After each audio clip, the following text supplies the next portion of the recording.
शहबाज शरीफ साहब ने बड़ा पॉजिटिव जेस्चर दिया आज कौमी असम्बली में।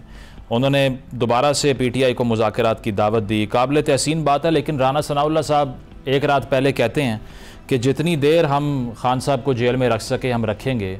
अब ये लगता यही है कि दो पोल्स हैं पार्टी में, एक बात करना चाहता है, दूसरा उनको जेल में चाहता है देखना।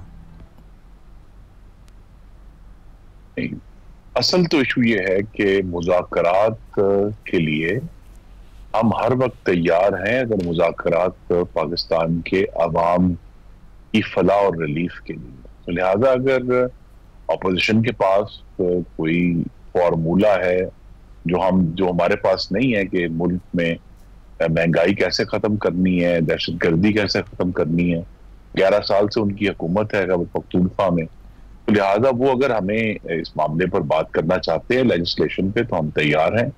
अगर जो ज्यादा लॉन्ग टर्म इशूज हैं, अगर वो कोई चार्टर ऑफ डेमोक्रेसी के ऊपर दोबारा बात करना चाहते हैं हम तैयार हैं। अगर वो चार्टर ऑफ इकोनॉमी जिसका जिक्र शहबाज शरीफ साहब पहले कर चुके हैं और अभी बिलावल भुट्टो साहब ने किया चंद दिन पहले, उस पर बात करना चाहते हैं हम तैयार हैं। चार्टर ऑफ डेमोक्रेसी को तो वैसे ही मुकमुका कहते हैं, वो उस पर क्या बात करेंगे आपसे? जी तो देखिए ना, तो इलेक्शन के जो प्रोसेस है उसको बेहतर करने के लिए अगर वो बात करना चाहते हैं तो हम तैयार हैं। तो लेकिन अगर बात सिर्फ सौदेबाजी पर होनी है कि जनाब ये हमें ये चाहिए और हमें ये दे दें और हमें बानी चेयरमैन को छोड़ दें, तो ये तो नहीं होगा। जो भी डिस्कशन होनी है उसका महवर अवाम होंगे, सियासी सौदेबाजी नहीं होगी। लेकिन राना साहब का ये कहना कि जितनी देर हो सका जेल में रखेंगे, इससे मैसेज तो ये जा रहा है कि अगर एक्विटल कोर्ट से हो गया तो पॉलिटिकल केस बना देंगे। इसमें तो डेफेमेशन है करंट गवर्नमेंट की। जी देखिए, राना साहब तो पहले ये भी कह चुके हैं कि जी इमरान खान की जमानत पर रिहाई भी हो सकती है और वो उसके लिए भी हमें तैयार होना चाहिए। तो राना साहब की जो माशाल्लाह फहम और फरासत है उस तक तो मैं नहीं पहुंच सकता, उसका बेहतर जवाब वही देंगे कि ये उन्होंने बात क्यों की है। सही। और इसके साथ साथ एक और जो इंटरनेशनल स्टेज पे एक डेवलपमेंट हुई है, वो अमेरिकन कांग्रेस में भारी अक्सरियत से करारदाद मंजूर हुई है, जिसमें कहा गया कि 8 फरवरी को जो इंतखाबात हुए हैं उसमें मुदाखलत, बेज़ाब्तगियाँ, इसकी इम्पार्शल इन्वेस्टिगेशन होनी चाहिए। अमेरिका के हवाले से तो यही बताया गया था, हमें भी यही पता चला, आवाम को भी यही समझ आई कि खान साहब ने पूरी कैंपेन की, एंटी अमेरिकन सेंटिमेंट को मज़ीद जो है वो एग्रेवेट किया। लेकिन अब वही इन्वेस्टिगेशन कॉल कर रहे हैं, तो ये चैलेंज नहीं है आपके लिए कि एक ऐसा कंट्री जो कि डोमिनेट करता है इंटरनेशनल ऑर्डर को, वो इंतखाबात के हवाले से इतनी रिजर्वेशन रखता है? जी, इसमें दो बातें हैं। पहली तो बात यह कि अगर आप रेजोल्यूशन को पढ़ें जिसके एक्चुअली मेरे सामने मौजूद है 5 हिस्से हैं, उसमें कहीं ये नहीं 8 फरवरी का जिक्र नहीं है उस तमाम रेजोल्यूशन में। 9 का तो नहीं तो है लिहाजा नहीं, मैंने बड़ा गौर किया उसके ऊपर कि जी उसमें कहीं कोई लिखा हो कि क्या ये कहा जरूर कहा है कि urges the government of Pakistan to uphold democratic institutions, और उन्होंने सदर और कहा कि जी अपने सदर को कहा कि हुकूमत पाकिस्तान से काम करें ताकि डेमोक्रेसी इंश्योर हो। एक जगह उन्होंने मजम्मत की है उन अटेम्प्ट्स की कि जो suppress the people of Pakistan participation in their democracy through harassment, intimidation, arbitrary detention. लेकिन ये सारे काम तो तहरीक इंसाफ ने भी बड़े जोरों शोर से किए हैं। लेकिन फिर वक्त आपकी हुकूमत है ना, तो रिसीविंग एंड पे तो आप हैं अभी।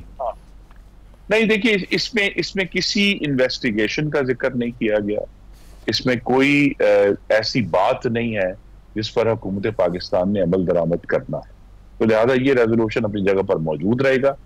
लेकिन मुज़म्मिल साहब, दिलचस्प बात है कि अगर होती भी फिर सवाल खड़ा हो जाएगा कि क्या हम गुलाम हैं, क्या हम अमेरिका के कहने के पाबंद हैं, क्या हम सहूनी और जिसे कहते हैं साम्राज्यी ताकत के आगे घुटने टेक देंगे। ये सवाल सारे जो हैं ये वही लोग उठाते थे जो आज इस रेजोल्यूशन के ऊपर शादियाने बजा रहे। नहीं, लिहाजा इससे लग तो ये रहा है कि अगर वाकई ऐसा किया उन्होंने तो आप भी कोई खत लहरा देंगे फिर जलसे में कि साजिश हो रही है। नहीं, ये नहीं है। देखिए, ये सारा जो सब्जेक्ट है कि पाकिस्तान की जो खारजा पॉलिसी है उसका पाकिस्तान की हुकूमत ने किस हद तक जो बैरूनी दबाव है उसका हिस्सा बनना है, और कौन सी चीजें हैं जो खारजा पॉलिसी के कॉन्डक्ट का हिस्सा है, जिसको मैं अभी भी समझता हूं कि अदालत ने बहुत ही रुस्वाकुन फैसला किया है साइफर केस में, क्योंकि बड़ा संजीदा मामला था।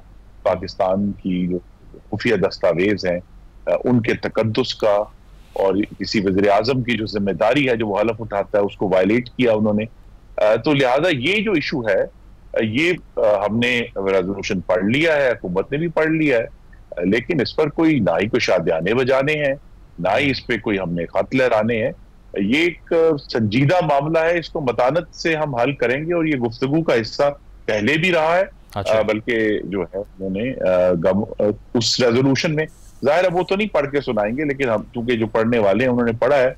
उन्होंने ये भी कहा है कि जी हुकूमत पाकिस्तान ने पिछले साल मार्च में कहा था कि हम बायलैटरली एंगेज करेंगे अमेरिका के साथ to promote and strengthen democratic principle and values. तो हम तो अपनी उस वक्त भी शहबाज शरीफ साहब की गवर्नमेंट थी, तो हम तो अपनी जो इंटेंशन है और नीयत है अमेरिका के साथ मिलकर काम करने की, उसका इजहार कर चुके हैं। और आई थिंक ये इस वक्त तक के लिए काफी है जो ये सारा मामला खड़ा हुआ। फवाद चौधरी साहब काफ़ी अरसे बाद उन्होंने गुफ्तगू की है। उन्होंने कहा कि इस्तेहकाम पाकिस्तान पार्टी में जो उनकी शमूलियत थी वो ज़बरदस्ती करवाई गई। आपकी इत्तेहादी जमात है, सीरियस एलिगेशन नहीं है ये?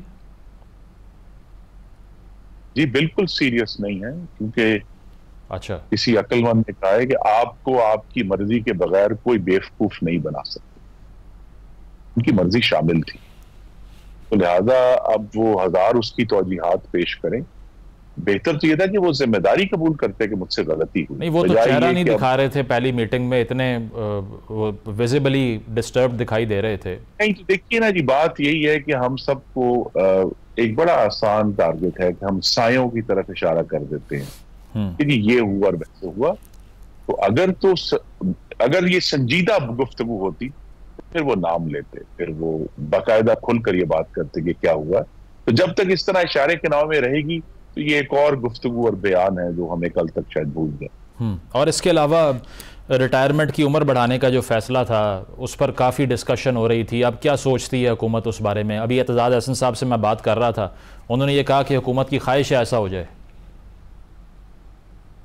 नहीं देखिए, वो हमारे जो वो कहते हैं कि मुद्दई की जो ख्वाहिश है वो वकील को उससे पहले मालूम है।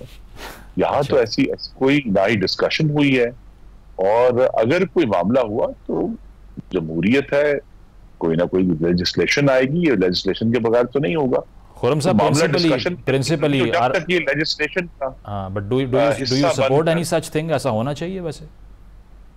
जी नहीं, ये तो इस पे हमें जो रिटायरमेंट है, तमाम जो रियासती सतून है वो अब जो एक अगर माजी से कोई सबक सीखना है वो ये है कि रिटायरमेंट को प्रेडिक्टेबल होना चाहिए और नॉन एक्सटेंडेबल होना चाहिए, ताकि मुल्क में जो रियासती इदारे हैं उनकी सरबराही जो है वो बदलती जाए। ये जरूर है, इस पर गुफ्तगू हो सकती है कि भाई ये जो सुप्रीम कोर्ट में एक बड़ा रैंडम सा निजाम है कि आपकी उम्र के मुताबिक जो है वो फैसला हो जाता है, तो कोई 2 महीने रहता है, कोई 2.5 साल रहता है। इसको रेगुलराइज जरूर करना चाहिए। मेरी जाती राय है, ये मेरी जमात की राय नहीं है। इसको जरूर रेगुलराइज करना चाहिए कि जो एक टेन्योर, कोई प्रेडिक्टेबल टेन्योर हो। ये नहीं है कि कोई 1.5 महीना रहा है, कोई 2 हफ्ते भी रहा है, कोई 3 हफ्ते भी रहा है। इसको जरूर कहीं ना कहीं रेगुलेट करना चाहिए। लेकिन ओवरऑल जो है रियासती जो आला तरीन रियासती इदारे हैं उनकी सरबराही अपने वक्त पर होनी चाहिए, और उसका कोई भी हमने अगर हटना है कानून से तो फिर उसकी बड़ी सीरियस वजूहात होनी चाहिए। इस तरह नहीं हम कर सकते कि ये जो सारे मामलात हैं, और खास तौर पे पार्लियामान का इसमें जो रोल है उसका इयादा भी बार बार करना है। और मौलाना साहब ये कह रहे हैं कि ताकत नहीं है आपके पास, और साथ साथ ये कि उन्होंने कोर्ट एंड कोर्ट कहा अवाम को अक़लियती हुकूमत पर एतमाद नहीं है, टैक्स भी नहीं देंगे। तो ये तो पहले दोस्त थे आपके, अब तो आपको लेजिटिमेट गवर्नमेंट ही नहीं समझते। वो क्या करना है इसका आपने? जी फिर बात करनी है। यही जमहूरियत और सियासत की जरूरत है कि वज़ीर आज़म खुद चल कर गए मौलाना के घर पर उनसे बात करने के लिए, और अगर अभी उनको उनसे मजीद गुफ्तगू करनी है तो करनी चाहिए। मौलाना बहुत देर पहले पाकिस्तान पीपल्स पार्टी के हवारी रहे हैं, फिर वो हमारे एलाए रहे हैं। लिहाजा उनसे हमारी एक अंडरस्टैंडिंग है जिसको जरूर दूर करना चाहिए, और उनकी जो ग्रीवेंस है उसको हमें दुरुस्त तौर पे समझना चाहिए कि वो क्या कह रहे हैं। क्योंकि मैं तो इसमें वो नहीं समझ पाया कि जिस सूबे में उनके साथ वो समझते हैं कि ज्यादा ज्यादती खैबर पख्तूनख्वा में, जहां उनके साथ ज्यादती हुई है उधर की हुकूमत जो है वो लेजिटिमेट है और दूसरी जगहों की हुकूमत लेजिटिमेट नहीं है। मैं समझ नहीं पाया। लेकिन वो एक बड़ी मैस मूवमेंट हमेशा चलाने की पोटेंशियल रखते हैं। अभी जो ऑपरेशन अज़्म इस्तेहकाम अनाउंस किया है उस पर भी वो अपोज कर रहे हैं, पीटीआई अपोज कर रही है, गंडापुर साहब ने अपोज किया, इसके अलावा एएनपी अपोज कर रही है। कंसेंसस के बगैर ये कैसे कर लेगी हुकूमत? जी देखिए, ये ऑपरेशन है, ये तो कभी रोका नहीं है दहशतगर्दों के खिलाफ। इसीलिए ये बात आप जैसे जो बालिग नजर लोग हैं अवाम को बतानी चाहिए कि एक संजीदा चैलेंज उठा है दहशतगर्दों की तरफ से 2020 के बाद से, यानी 1 जनवरी 2021 जो हमें अदाद-ओ-शुमार हमारे सामने आए हैं, 2000 से जायद पाकिस्तानी शहरी और फौजी जवान और अफसरान इस पे शहीद हो चुके हैं। ये बहुत बड़ा नंबर है, और इसमें जो लोग हमारे भाई शहीद हो रहे हैं और ये जो वाकयात है उनमें 2021 के मुकाबले में मुज़म्मिल साहब कोई 2.5 गुना इजाफा हो चुका, 250% प्लस इजाफा हुआ है। सिर्फ एक मैं याद करा दूं कि हम भूल जाते हैं कि अभी ज्यादा दिन नहीं गुजरे, 1.5 साल पहले पेशावर में पुलिस लाइन में 100 पाकिस्तानी शहीद हुए थे दहशतगर्दों के हमले में। लिहाजा ये मामला चल रहा है। ठीक, अभी जो ये रेजोल्यूशन एक बाकायदा बनकर पार्लियामान में आया है उसकी वजह यह है कि हमें अब दुनिया को बताने की जरूरत पेश आ गई है कि हम इस मामले को संजीदगी से ले रहे हैं और हम इससे निपटेंगे और खुद निपटेंगे, किसी के कहने पर नहीं निपटे। ठीक है, बहुत बहुत शुक्रिया। खुर्रम दस्तगीर साहब मौजूद थे। उनका कहना यही था कि अब हमें डायरेक्ट एक्शन लेना पड़ेगा दहशतगर्दी की कार्रवाइयों के ख़िलाफ़, अगर ये इंसानी जानों का ज़िया जो हो रहा है इसको रोकना है तो। लेकिन चैलेंज ये है कि इसके लिए सियासी तौर पर कितना कंसेंसस गवर्नमेंट डेवलप करती है। एक ब्रेक लेंगे, ब्रेक के बाद वापस आते हैं। Stay with us.